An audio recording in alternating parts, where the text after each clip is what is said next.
येत्या 4 तारखेला यवतमाळ शहरामध्ये या देशातील ख्यातनाम विचारवंत, वैज्ञानिक दृष्टिकोन असलेले, गुणवंत सामाजिक कार्यकर्ते,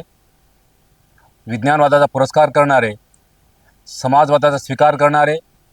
धर्मनिरपेक्षतेला अत्यंत मौल्यवान मूल्य म्हणून जपणारे अनेक लोक माझ्या देशात आहे। त्या विचारवंतांचं आमच्या सगळ्याच लोकांना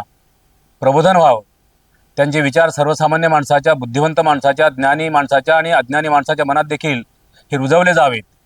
आणि म्हणून येत्या 4 तारखेला आम्ही भारतीय लोक संवाद संमेलनाचं आयोजन केलं गेलेलं आहे।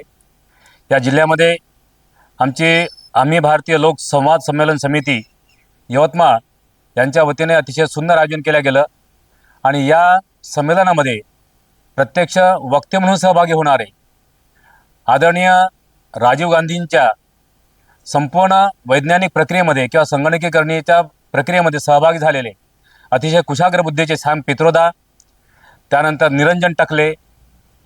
ओम सुधा आणि अतिशय महत्त्वाची भूमिका बजावणाऱ्या पुष्पराज देशपांडे, विशेषतः डॉक्टर निशा बुराक, प्रोफेसर अश्विनी कुमार, ही सगळी मोठी मोठी मंडळी येत्या 4 तारखेला सगळ्यांच्या समोर येऊन आपापली अत्यंत निर्भयपणे, विशेषतः निर्भयपणे मतं मांडणार आहे। विशेषतः हे आहे की माझ्या देशामध्ये अजूनही लोकशाही स्थापित झाली किंवा कसे, अशा प्रकारचं अजूनही प्रश्नचिन्ह लोकांच्या समोर निर्माण झालेलं आहे। कारण माझ्या देशाने डॉक्टर बाबासाहेब आंबेडकरांच्या दृष्टिकोनातून we the people of India having solved resolve to constitute India sovereign, secular, socialist, democratic, republic, अशा प्रकारे भारतीय लोकशाहीचा आत्मा म्हणून जी प्रेमबल आम्ही अभ्यासतो, त्या प्रेमबलमध्ये दिलेल्या मूल्यांचा खऱ्या अर्थाने दिवसेंदिवस मर्डर होत आहे, खून होत आहे, पायमल्य होत आहे। एवढंच नव्हे तर माझ्या सभागृहामध्ये देखील जातीयतेच्या, धर्मांधतेच्या आधारावर त्या जातीयतेचं कौतुक केलं जात आहे, धर्म महत्त्वाचा मानला जात आहे, राजसत्तेवर धर्मसत्तेचा अंकुश असावा, अशा प्रकारची अत्यंत प्रतिगामी, अत्यंत वाईट विचारसरणी माझ्या देशामध्ये पुन्हा डोकं वर काढत आहे। अशा स्थितीमध्ये आमच्या स्थानिक समितीने आम्ही भारतीय लोक म्हणून जी समिती गठीत झालेली आहे यवतमाळची, निर्भय बनो अशा प्रकारच्या विविध प्रकारच्या संघटना एकत्र येऊन संपूर्ण लोकांच्या मनामध्ये जो अज्ञानवाद, अंधश्रद्धा,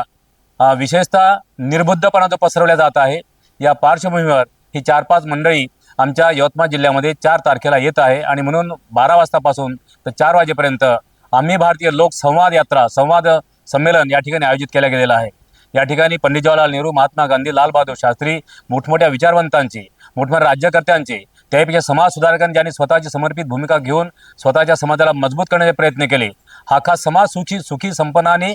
खऱ्या अर्थाने विज्ञानवादी बनावा, विवेकी बनावा, ही ज्यांनी ज्यांनी भूमिका स्वीकारली त्या सगळ्यांच्या मनामध्ये हे विचार बिंबवल्या गेले पाहिजे, पेरल्या गेले पाहिजे, सर्वसामान्य सकस माणूस निर्माण झाला पाहिजे। या भूमिकेतून या स्थानिक समितीने, या संवाद संमेलनात आम्ही भारतीय लोक संवाद समितीने हा कार्यक्रम आयोजित केलेला आहे। मी माझ्या सगळ्या नागरिकांना, विविध जाती, धर्म, पंथ, वर्ण, पक्षाच्या सगळ्या लोकांना आवाहन करतो, यातले विचार कोणते सत्य आहे आणि असत्य आहे, कोणते वैज्ञानिक आहे, कोणते अवैज्ञानिक आहे, कोणते श्रद्धा पसरवणारे आहे आणि अंधश्रद्धा निर्माण करणारे आहे, या दोन मधला फरक किंवा जाणून घ्यायचा असेल तर तात्विक विचारसरणी आमची पक्की झाली पाहिजे, मजबूत झाली पाहिजे। आम्ही आयडिओलॉजिकली खऱ्या अर्थाने स्वतःच्या पायावर उभं झालं पाहिजे, अशा या पार्श्वभूमीवर खऱ्या अर्थाने या कार्यक्रमाचं आयोजन केलं गेलेलं आहे। माझ्या सगळ्या लोकांना आवाहन आहे, खेड्यातल्या, ग्रामीण भागातल्या, शहरातल्या सगळ्या लोकांना, शिक्षित लोकांना, अशिक्षित लोकांना, इंटेलेक्च्युअल लोकांना, नोकरीमध्ये असलेल्या लोकांना, IAS IPS सगळ्या लोकांना माझं आवाहन आहे की अशा प्रकारच्या विचारांचं श्रवण करून आपण सत्सद विवेक बुद्धी जागी करावी। आणि जगाच्या पाठीवर 119 देशांनी मान्य केलेलं आहे